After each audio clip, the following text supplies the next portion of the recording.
Wabarakatuh. Alhamdulillahi Rabbil Alamin. Wassalatu wassalamu ala ashrafil mursalin Nabiyyina wa maulana Muhammadin wa ala alihi wa sahbihi ajma'in. Wa ashhadu an la ilaha illallah wahdahu la syarikalah. Wa ashhadu anna Muhammadan abduhu wa rasuluh sallallahu alaihi wa ala alihi wa sahbihi wa man tabi'ahum bi ihsanin ila yaumiddin. Alhamdulillah, puji syukur kita haturkan kehadirat Allah Subhanahu wa taala. Di kesempatan pagi hari ini, setelah sekian lama kajian subuh diselingi dengan materi-materi yang lain, kita kembali akan membahas buku Fikih Bermadhab. Dan kita masih berada di bab tentang fikih ikhtilaf. Berikutnya yang akan kita bahas adalah poin yang ke-8 tentang fikih ikhtilaf. Di poin yang ke-8 kita akan membahas apakah benar bahwasanya ikhtilaf itu rahmat, sebagaimana hal yang umum yang dipahami oleh masyarakat. Baik, bagi para pemirsa yang memiliki bukunya silahkan dibuka di halaman 185.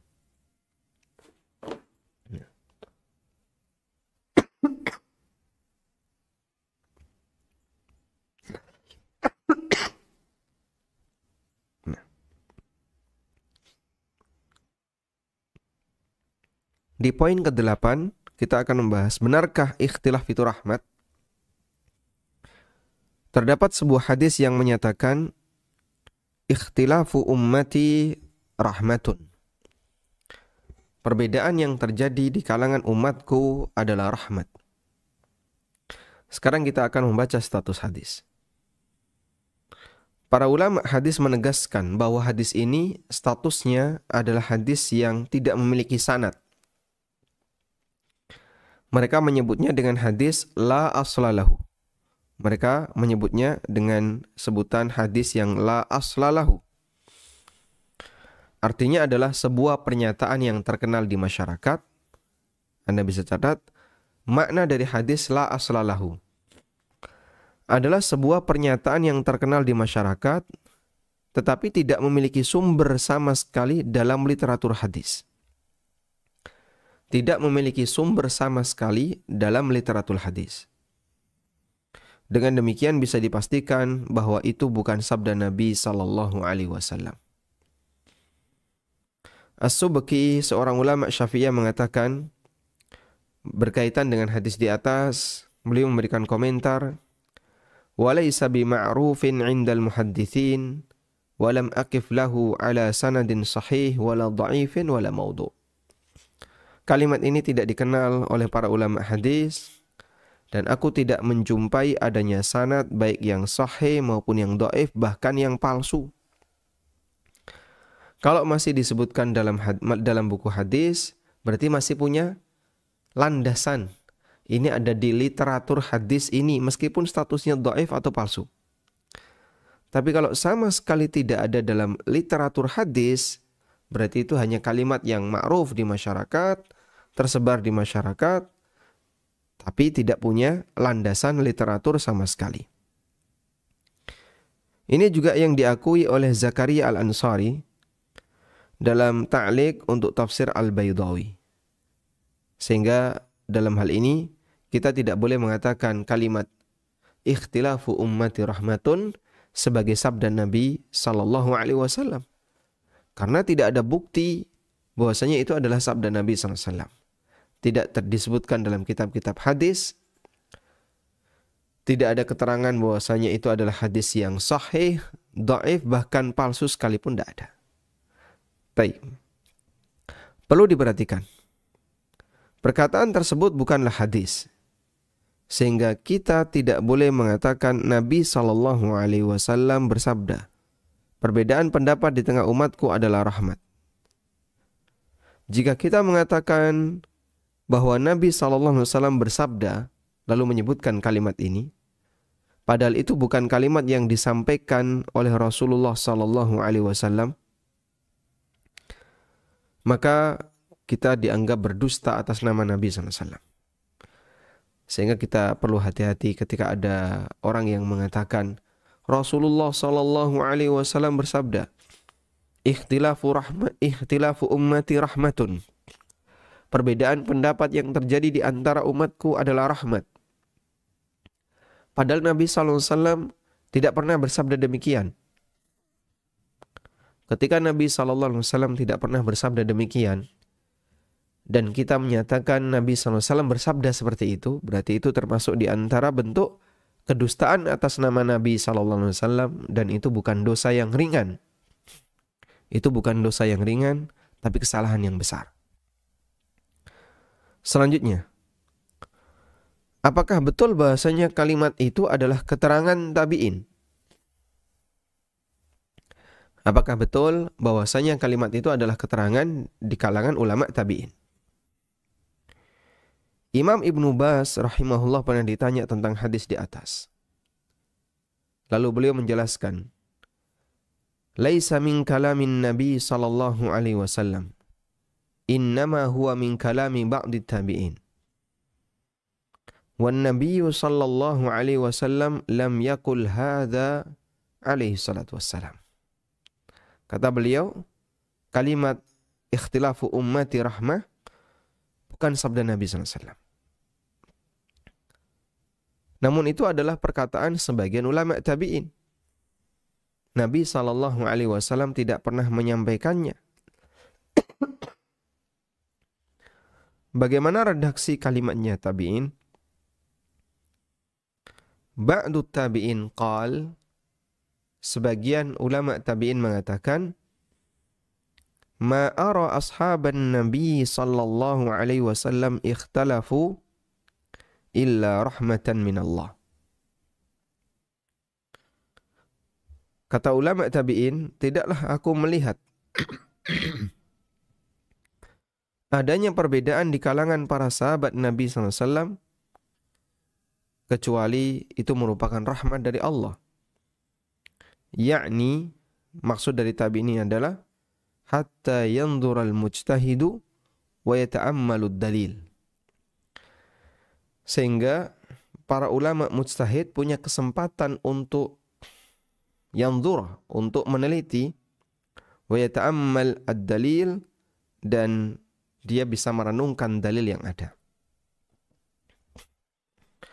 Maka seorang ulama mujtahid di kalangan tabi'in dan generasi setelahnya, ketika dihadapkan pada ikhtilaf di antara para sahabat, mereka punya kesempatan untuk belajar lebih.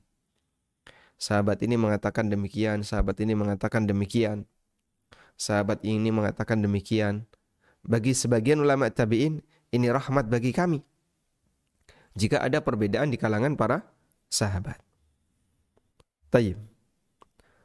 Riwayat tabi'in yang dimaksud adalah keterangan Al-Qasim bin Muhammad, cucu Abu Bakar As-Siddiq radhiyallahu anhu, yang merupakan salah satu dari 7 ulama tabi'in yang bergelar Fuqahaul Madinah. Ibnu Sa'ad dalam At-Tabaqat Al-Kubra dari jalur Aflah bin Humaid bahwa Al-Qasim bin Muhammad pernah mengatakan, kana ikhtilafu ashabi Rasulillah sallallahu alaihi wasallam rahmatan linnas. Perbedaan yang terjadi di antara para sahabat Rasulullah SAW adalah rahmat bagi manusia. Perbedaan yang terjadi di antara para sahabat Nabi SAW adalah rahmat bagi seluruh umat manusia. Karena mereka adalah orang-orang yang istimewa, murid-muridnya Nabi SAW, dan ketika mereka berbeda pendapat, berarti mereka mendapatkan riwayat yang berbeda, kemudian dipahami yang berbeda oleh para murid Rasulullah SAW. Baik, artinya begini ya, keberadaan perbedaan pendapat di kalangan para sahabat itu sebagai rahmat. Yang pertama, memberi kesempatan bagi para generasi setelahnya untuk lebih bisa belajar. Yang kedua, dengan adanya perbedaan di kalangan para sahabat, memberikan kita sebuah kesimpulan bahwa para sahabat dalam masalah ini tidak ijma, tidak sepakat. Dan antara satu sahabat dengan sahabat yang lain mereka beristihad. Sehingga kita bisa meniru bagaimana cara mereka beristihad dan mereka tidak saling memaksakan pendapat. Nah, apakah kemudian ini berlaku untuk ikhtilaf secara umum? Jawabannya tidak. Yang dikatakan oleh para ulama tabi'in adalah ikhtilaf di kalangan para sahabat. Baik. Kemudian khilaf itu rahmat ataukah azab? Khilaf itu, perbedaan pendapat itu rahmat ataukah azab? Jika kita diminta untuk membandingkan mana yang lebih baik antara ada khilaf ataukah tidak ada khilaf. Mana yang lebih baik antara ada khilaf ataukah tidak ada khilaf. Dengan logika sederhana kita bisa memilih jawaban yang kedua. Lebih baik tidak ada khilaf. Alasannya persatuan dan kesepakatan itu lebih menenangkan. Sehingga kalau misalnya seorang anak mereka menghormati orang tua. Menurut anak, mana yang lebih baik? Mana yang lebih baik? Orang tua sering cekcok, beda pendapat, ataukah orang tua selalu sepakat dengan satu pendapat? Tentu anak akan lebih memilih, saya lebih senang ketika orang tua saya satu pendapat. Mereka kompak. Nah, ini satu contoh dalam sebuah rumah tangga ketika orang tua mereka berbeda pendapat, yang itu sebenarnya adalah kaitannya dengan masalah bagaimana mengatur rumah tangga. Nah, sekarang Anda bisa bayangkan ketika itu berkaitan dengan masalah agama. Pengaruhnya jauh lebih besar. Qatadah menceritakan bahwa pada saat memimpin sholat jamaah haji ketika di Mekah dan di Mina, Nabi SAW, Abu Bakar, dan Umar, serta Utsman di awal pemerintahannya, mereka melakukan sholat zuhur dan asar dengan mengqashar. Sholat zuhurnya dan asarnya dilakukan dengan cara diqashar. Kemudian pada suatu musim haji, Utsman melaksanakan sholat zuhur dan asar sebanyak 4 rakaat tanpa diqashar ketika di Madinah dan di Mina.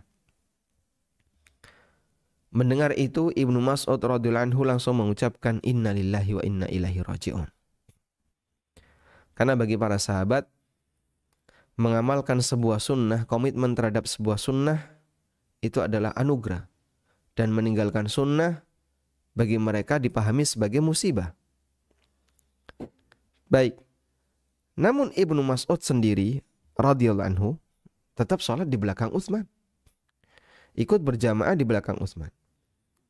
Dan beliau tidak mengkritik Utsman, tapi beliau sholat di belakang Utsman. Beliau menilai keliru ijtihad yang dilakukan oleh Amirul Mukminin Utsman bin Affan. Tapi Ibnu Mas'ud sholat di belakangnya Utsman.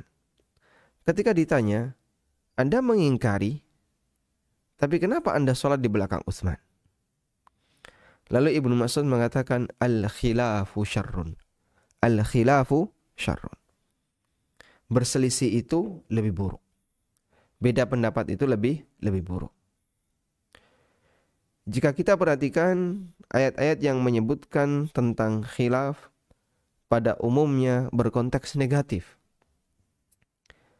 Misalnya firman Allah Ta'ala, "Walau sya'a rabbuka laja'ala an-nasa ummatan wahidah, wa la yazaluna mukhtalifin illa man rahima rabbuk, walidzalika khalaqahum."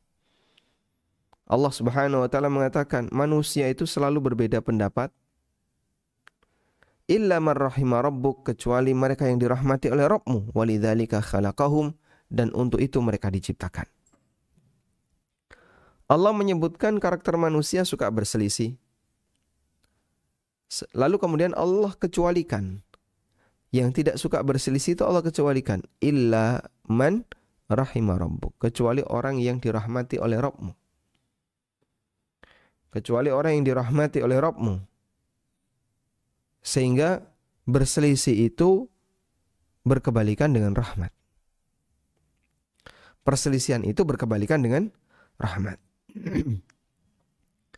Sehingga Allah sebutkan karakter manusia suka berselisih, lalu Allah kecualikan, yaitu orang-orang yang dirahmati oleh Allah Ta'ala. Artinya persatuan dan kesamaan pendapat itu lebih dekat dengan rahmat dibandingkan perbedaan pendapat. Kita bisa memahami itu ya. Karena Al-Quran dengan tegas mengatakan, andaikan Allah mau, andaikan Allah berkehendak, Allah akan jadikan umat ini umat yang satu. Semua agamanya sama, akidahnya sama, kemudian prinsip hidupnya sama. Namun wala yazaluna mukhtalifin. Realita di lapangan mereka selalu berbeda pendapat. Illa man rahima rabbuk, kecuali orang yang dirahmati oleh Rabbmu. Sehingga orang yang dikecualikan ini adalah orang yang mendapatkan rahmat. Orang yang dikecualikan ini adalah orang yang mendapatkan rahmat, yang itu bertolak belakang dengan posisi perbedaan yang ada. Tayyib. Lalu apa yang dimaksud dengan perbedaan pendapat di kalangan para sahabat itu sebagai rahmat? Tadi kita sampaikan bahwa itu memberikan peluang bagi generasi setelahnya untuk lebih belajar sehingga bisa menentukan siapa di antara mereka yang pendapatnya lebih mendekati dalil. Dan generasi setelahnya bisa mendapatkan bagaimana cara mereka dalam berijtihad, bagaimana cara mereka dalam memahami sabda Nabi SAW. Ya meskipun itu adalah perkataan ulama tabi'in, dan perkataan ini bisa diterima dan bisa ditolak. Sehingga misalnya generasi setelahnya mengatakan bahwa semua perbedaan bagi saya tidak suka. Ijma itu yang saya suka. Kita juga bisa menerima itu. Sebab secara umum yang namanya perbedaan pendapat itu hal yang dipahami kurang baik. Nah, meskipun realita itu tidak boleh untuk kita tolak, sebab itu adalah realita yang sudah terjadi sejak masa silam. Selanjutnya, perbedaan pendapat yang diperbolehkan. Kita mengakui bahwa perbedaan pendapat ada yang diperbolehkan. Akan tetapi perbedaan itu, ini mungkin bagi Anda yang punya bukunya, tolong ini dicoret ya. Kita mengakui bahwa perbedaan pendapat yang ini diganti dengan ada.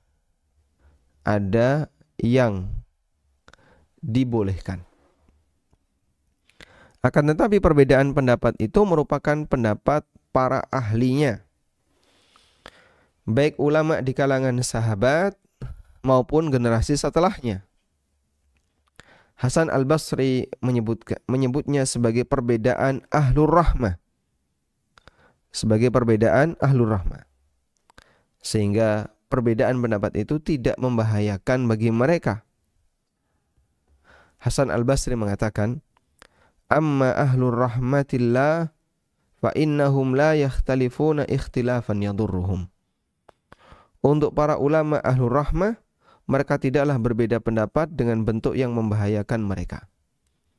Untuk ulama ahlur rahmah, mereka tidaklah berbeda pendapat dengan bentuk yang membahayakan mereka. Beliau menjelaskan bahwa para ulama ahlu sunnah berbeda pendapat dalam lingkup yang mubah, sehingga tidak membahayakan mereka. Sebaliknya, selain ulama ahlu sunnah berbeda pendapat sampai pada tingkatan membahayakan mereka. Itulah perbedaan pendapat yang haram. Ya. Ulama ahlu sunnah ketika beda pendapat itu tidak membahayakan. Tapi selain ulama ahlu sunnah ketika beda pendapat, mereka sampai pada tingkatan saling menyesatkan, bahkan bedanya terlalu jauh. Yang satu ya jauh keluar dari dalil, bahkan kadang membuat dalil sendiri. Yang satu terkadang dia menyimpang dari dalil meskipun tidak terlalu jauh, tapi mereka saling menyesatkan. Keberadaan ikhtilaf di kalangan para ulama pendahulu memberikan kesempatan bagi para ulama generasi setelahnya untuk mengkaji dan mempelajarinya. Dari sinilah keberadaan ikhtilaf itu merupakan khazanah umat Islam. Dari sini perbedaan pendapat itu menjadi khazanah bagi umat Islam. Baik, artinya kita punya alasan A, kita punya alasan B, kita punya alasan C. Imam Ibnu Baz memberikan catatan untuk perkataan tabi'in bahwa perbedaan di kalangan para sahabat adalah rahmat. Lalu beliau mengatakan, yakni hatta yanzur al-mujtahidu wa yata'ammalu dalil. Fal ikhtilafu bainal ulama'i fihi masalihu lil muslimin.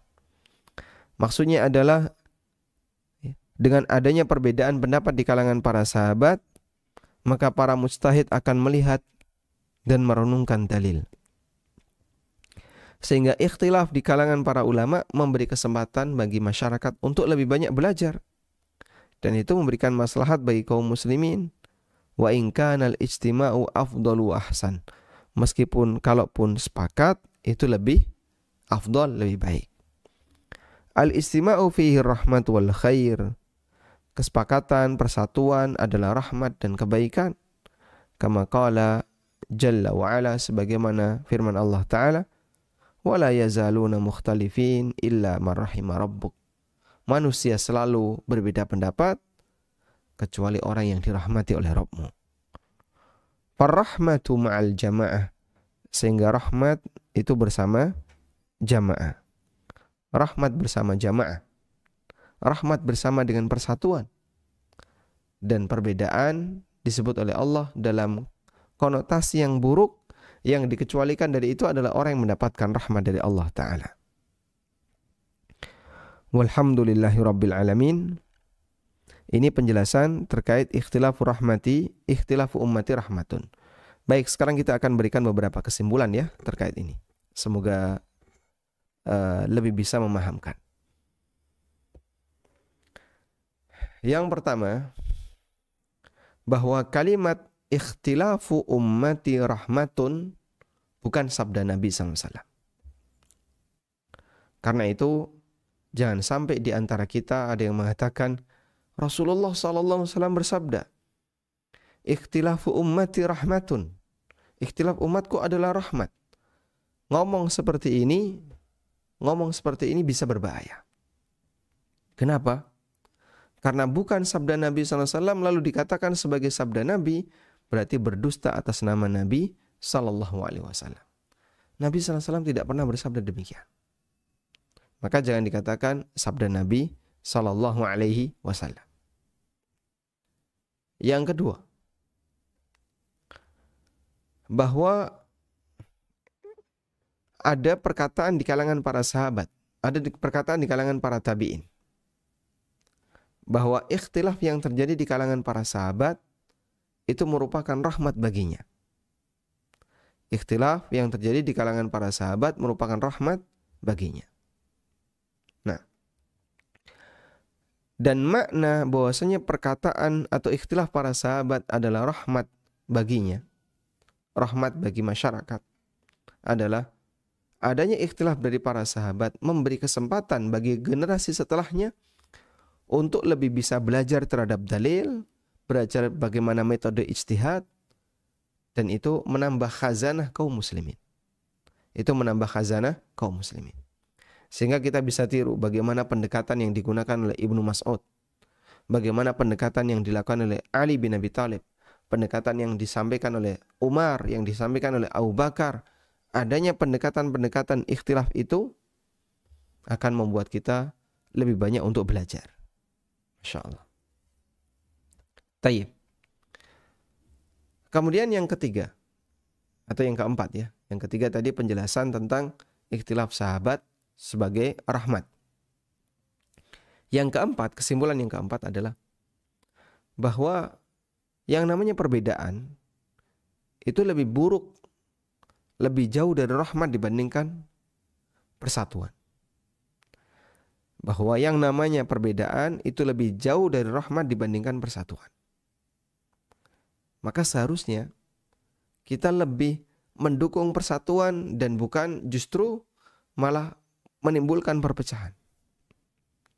Satu pendapat itu lebih baik daripada banyak pendapat. Dan tadi kita sebutkan beberapa ilustrasi. Di antaranya adalah ilustrasi tentang orang tua. Lebih dari itu, konotasi perbedaan pendapat itu buruk. Dan Allah Subhanahu wa taala mengatakan orang yang dikecualikan dari perbedaan pendapat adalah orang yang dirahmati oleh Allah. Wala yazaluna mukhtalifina illa man rahima rabbuk. Manusia selalu berbeda pendapat kecuali mereka yang dirahmati oleh Rabbmu. Sehingga persatuan jelas lebih baik daripada adanya perbedaan. Wallahu a'lam. Baik, itu beberapa catatan tambahan dan kesimpulan terkait dari apa yang kita bahas. Dan insya Allah di pertemuan berikutnya kita akan membahas tentang dianjurkan untuk keluar dari perbedaan. Al-khuruj minal khilaf. Nah, bagaimana bentuk khuruj minal khilaf? Ada sebagian orang yang salah paham. Ini dalam rangka untuk keluar dari perbedaan. Bagaimana bentuk keluar dari perbedaan yang benar? Insya Allah akan kita bahas di pertemuan berikutnya. Dan kita berharap kepada Allah, semoga Allah memberikan kita kekuatan untuk istiqamah dalam rangka belajar tentang masalah ini, sehingga kita bisa mendapatkan hasil yang lebih maksimal, lebih dewasa dalam menghadapi perbedaan, dan tahu posisi ketika menghadapi perbedaan. Karena seorang hamba ya, yang belajar ilmu agama, pasti dia akan menjumpainya. Baik, demikian yang bisa kita sampaikan. Wassallallahu ala nabiyyina Muhammadin wa ala alihi wa sahbihi wasallam. Cari produk ANB Store, kaos, merchandise, atau buku, silakan kunjungi anbstore.id, Tokopedia dan Shopee di ANB Store ID.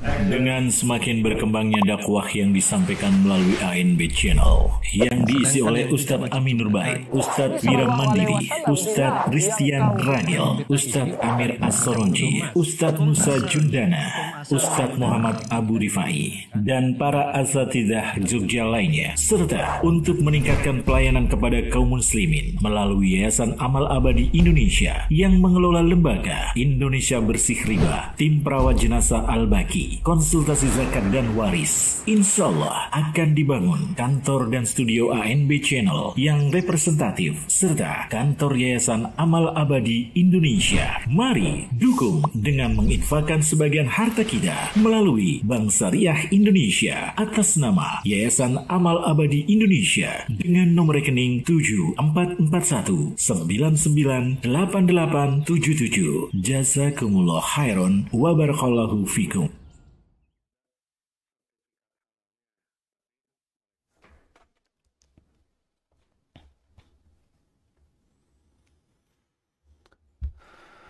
Baik, selanjutnya kami persilahkan bagi Anda yang mau bergabung. Silahkan. Waalaikumsalam warahmatullahi wabarakatuh. Silakan Bapak. Barakallahu fiik Ustaz. Waalaikumsalam barakallah. Tafadhal Pak. Ustaz, bolehkah kita makan es krim yang sedang viral saat ini? Mas, makan apa? Bahan bakunya diimpor dari Cina 90% katanya. Makan es krim yang bahan bakunya diimpor dari Cina. Iya, betul Ustaz. 90%. Dan dari mereka sendiri menyatakan memang belum ada sertifikat halalnya Ustaz, masih diproses. Tapi sudah ramai oleh masyarakat kita, sudah dimakan gitu Ustaz. Nah, apakah kita boleh makan es krim ini Ustaz? Karena ada kaidah hukum asal makanan itu halal gitu, sampai ada dalil yang mengharamkannya Ustaz. Mereka sendiri menyatakan kalau yang mereka lihat katanya komposisinya tidak ada yang haram, tapi mereka menyerahkan kepada MUI juga Ustaz untuk atau lembaga yang penghalalan ini Ustaz. Jadi sampai saat ini belum ada sertifikat halalnya, apakah boleh kita makan atau tidak karena kaidah yang tadi Ustaz. Jazakumullah khairan. Wa jazakumullah khairan. Baik, kita bahas terlebih dahulu kaidah tentang masalah makanan ya. Hukum asal makanan adalah halal, kecuali jika ada dalil yang mengharamkan. Satu. Yang kedua, hukum asal makanan yang kita jumpai adalah halal sampai kita punya bukti bahwasanya makanan itu mengandung bahan yang haram. Ini yang kedua. Yang ketiga, untuk semua bahan makanan yang bukan sembelihan diperbolehkan untuk dikonsumsi meskipun dia berasal dari negara yang penduduknya selain ahli kitab, yang penduduknya non-muslim selain ahli kitab. Dulu para sahabat radhiyallahu anhum mereka berinteraksi dengan orang Majusi. Dan kita tahu Majusi beragama, mereka menyembah api, agama paganisme, bukan ahli kitab. Dan ketika ada hadiah yang diberikan oleh orang Majusi kepada para sahabat, mereka mengatakan untuk dzabihah, untuk sembelian dari para Majusi jangan dimakan. Tapi untuk selain sembelian silahkan dimakan. Sehingga kata kuncinya adalah apakah di situ ada unsur sembelian ataukah tidak. Tayyib. Kita mengakui bahwasanya negeri Cina adalah negara yang dia bukan ahli kitab. Dominannya bukan ahli kitab. Dominannya adalah orang ateis, tidak beragama. Atau mereka yang beragama Cina itu apa? Hindu atau Buddha. Intinya atau beragama Konghucu. Intinya mereka beragama bukan agama Islam ataupun ahli kitab. Nah, kemudian jika itu bentuknya berupa makanan, bolehkah dikonsumsi? Yang pertama, hukum asal makanan adalah halal selama tidak ada dalil. Tapi kaidah ini tidak kita gunakan karena jelas yang namanya es krim dan seterusnya tidak disinggung dalam dalil. Namun kita menggunakan kaidah yang kedua. Hukum asal makanan adalah halal selama tidak kita jumpai adanya komposisi yang statusnya adalah sesuatu yang haram. Selama tidak kita jumpai adanya komposisi yang haram di makanan itu. Nah, dan impor dari negeri non-muslim yang bukan ahli kitab, untuk selain yang berunsur sembelian, untuk selain yang unsurnya sembelian, seperti tepung, terus apa lagi, bahan-bahan yang lain, yang itu bukan sembelian, bahan-bahan kimia misalnya. Wallahu a'lam, insyaallah diperbolehkan untuk dikonsumsi selama tidak membahayakan kaum muslimin. Cuman saya tidak tahu apakah di antara bahan-bahan yang tadi Anda sebut atau bahan-bahan dalam es krim itu ada enggak yang merupakan turunan dari hewan sembelian.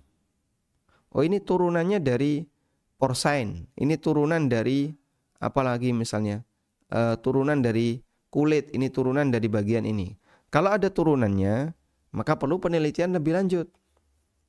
Yang dimaksud turunan ini seperti apa? Sebab ketika hewan itu merupakan bangkai, disembelih dengan cara yang tidak syar'i, maka seluruh dagingnya haram.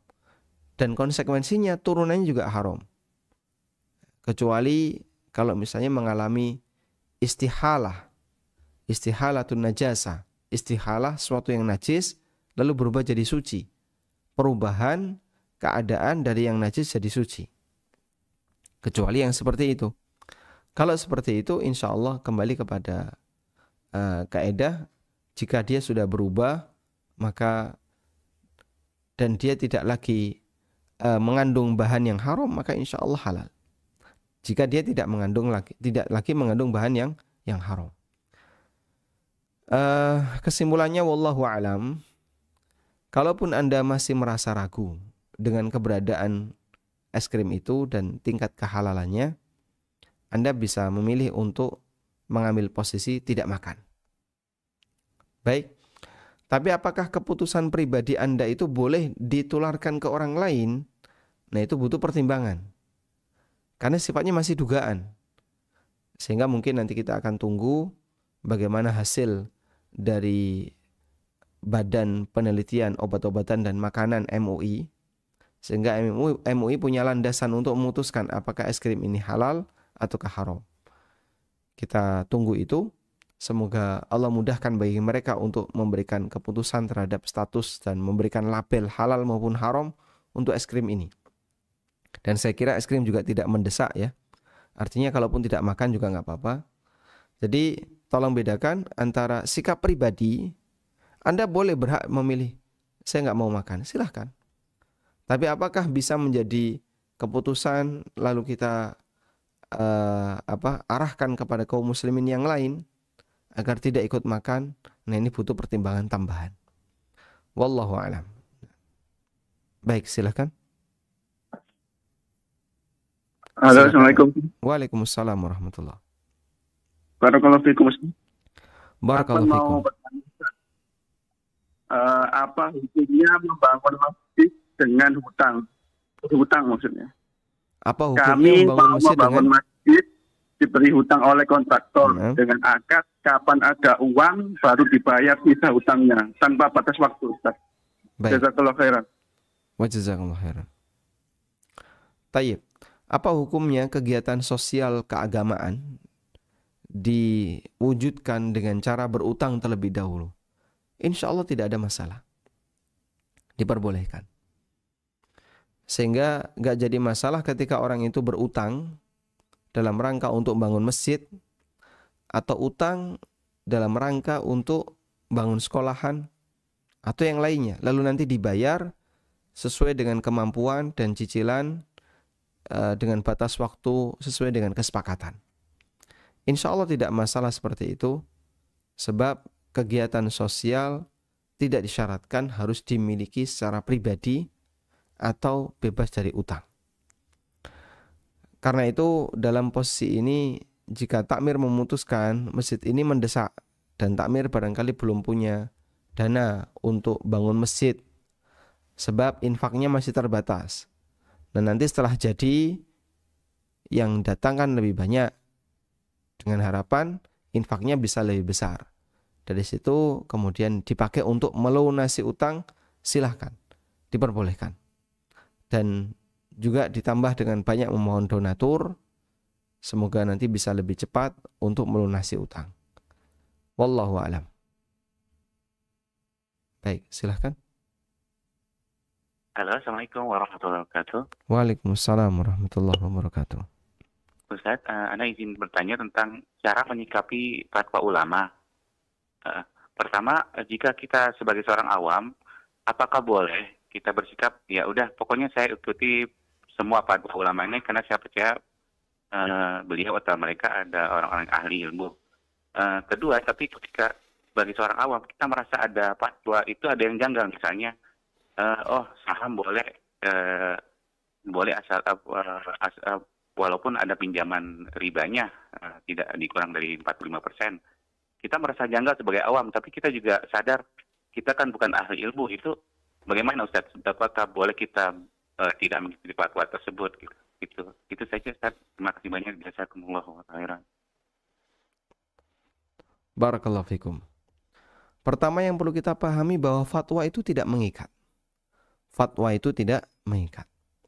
Sehingga Anda ketika minta fatwa kepada A, lalu Anda merasa kurang begitu memuaskan, Anda boleh minta fatwa kepada B. Ternyata jawaban B juga tidak begitu maksimal menurut Anda boleh minta fatwa kepada C. Dan insya Allah nanti di pembahasan buku ini, di bagian lanjutan, akan ada kajian seputar masalah bagaimana fikih dalam meminta fatwa. Aturan dalam meminta fatwa. Insya Allah nanti kita akan bahas, sehingga lebih detailnya insya Allah nanti akan kita pelajari. Namun jika yang dimaksud adalah jika ada perbedaan pendapat di kalangan para ulama, apakah kita boleh memilih salah satu? Jawabannya, boleh memilih salah satu. Untuk masalah perbedaan yang sifatnya furu'iyah, yang sifatnya bagian cabang, artinya bukan bagian yang disepakati oleh para ulama.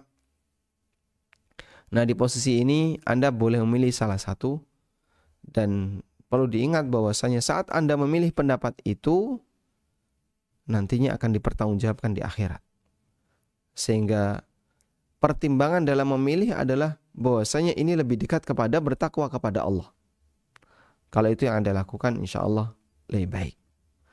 Terkait dengan adanya perbedaan pendapat. Tapi kalau fatwa dan Anda merasa fatwa ini kurang begitu sreg, Anda bisa beralih ke fatwa orang lain, dan insya Allah nanti kita akan bahas dalam kajian tentang masalah fikih meminta fatwa dan fikih dalam berfatwa.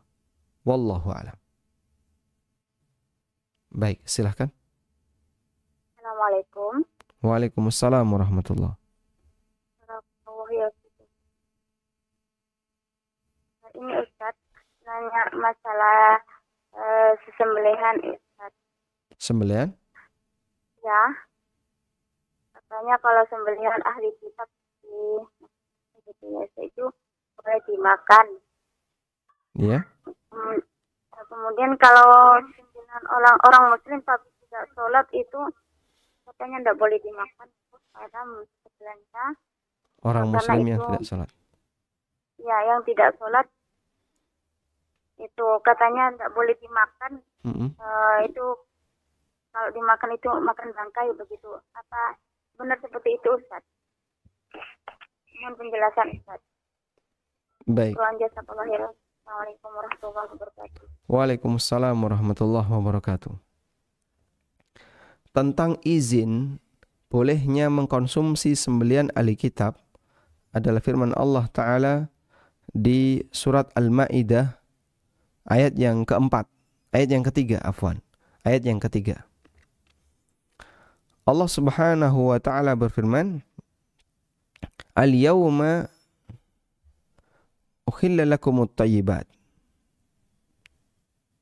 wa ta'amul ladzina utul, ayat yang kelima ya, yang lebih tepat ayat yang kelima. Saya salah menunjuk ayat tadi.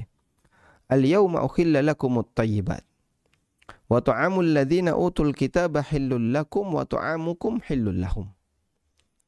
Pada hari aku halalkan untuk kalian atau dihalalkan untuk kalian at-tayyibat, hal-hal yang tayyib. Wa ta'amul ladzina utul kitaba hillul lakum, makanan orang-orang yang ahli kitab itu halal bagi kalian. Wa ta'amukum hillul lahum, dan makanan kalian halal bagi mereka. Yang dimaksud dengan makanan ahli kitab dalam tafsir yang disampaikan oleh Ibnu Abbas radhiyallahu anhu, maksudnya adalah dzabihatuhum, sembelian dari ahli kitab. Al-Maidah ayat 5 menegaskan bahwa Allah membolehkan kaum muslimin untuk memakan makanan ahli kitab. Dan kata Ibnu Abbas, yang dimaksud dengan makanan ahli kitab adalah sembelian ahli kitab. Maksudnya adalah sembelian ahli kitab. Nah, terus bagaimana dengan orang yang tidak sholat? Penjelasannya seperti ini. Sembelihan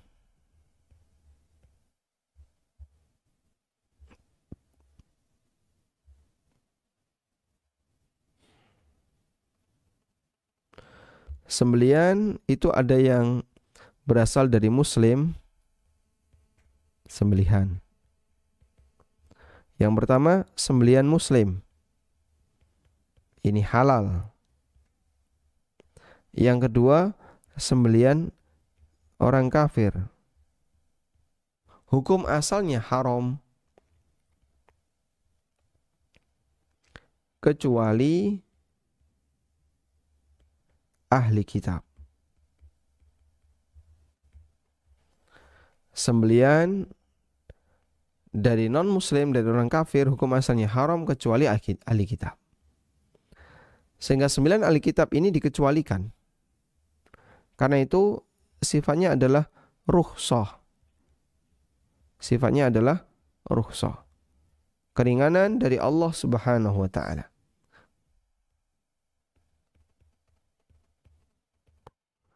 Karena sifatnya adalah rukhsah, keringanan dari Allah, maka keringanan itu tidak bisa melebar.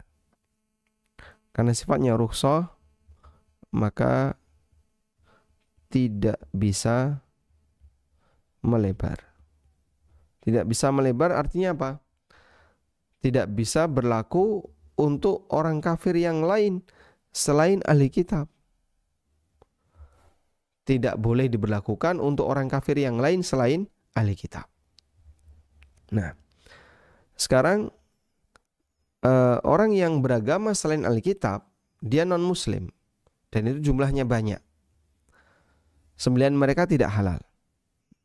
Nah, kemudian orang yang kafir itu ada dua. Ada kafir asli sejak lahir, atau orang yang kafir asli ini dia memang dari dulu beragama selain Muslim. Yang kedua adalah orang yang murtad. Sebelumnya Islam, lalu dia murtad. Kemudian dia murtad. Waliyadzubillah. Kemudian dia keluar dari Islam. Artinya dia murtad. Baik. Untuk orang yang kafir murtad, apakah bisa disebut sebagai ahli kitab? Jawabannya tidak. Dia bukan ahli kitab. Dia orang yang murtad. Karena itu untuk orang yang murtad ini tidak disamakan dengan ahli kitab. Kenapa tidak disamakan? Dia bukan ahli kitab. Tapi Pak, dia akan balik ke agama, atau dia murtad ke agama Nasrani atau ke agama Yahudi. Tetap tidak disamakan dengan ahli kitab. Sebab aslinya dia memang bukan ahli kitab. Karena itu wallahu a'lam, untuk orang yang murtad sembelihannya tidak halal. Sehingga sembelihan tidak halal.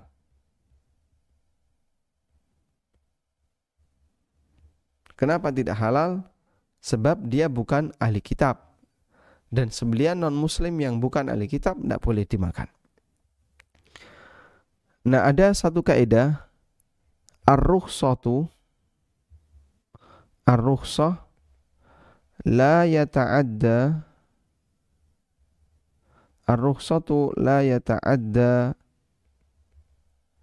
biha mahalluha. Rukhsah itu tidak melebar. Rukhsah itu tidak melebar. Karena tidak melebar, karena rukhsah itu tidak melebar, maka tidak boleh diberlakukan untuk yang lain. Keringanan itu hanya berlaku untuk ahli kitab. Sehingga kalau diberlakukan untuk yang lain tidak diberlakukan, tidak diperbolehkan. Sebab rukhsah itu tidak melebar.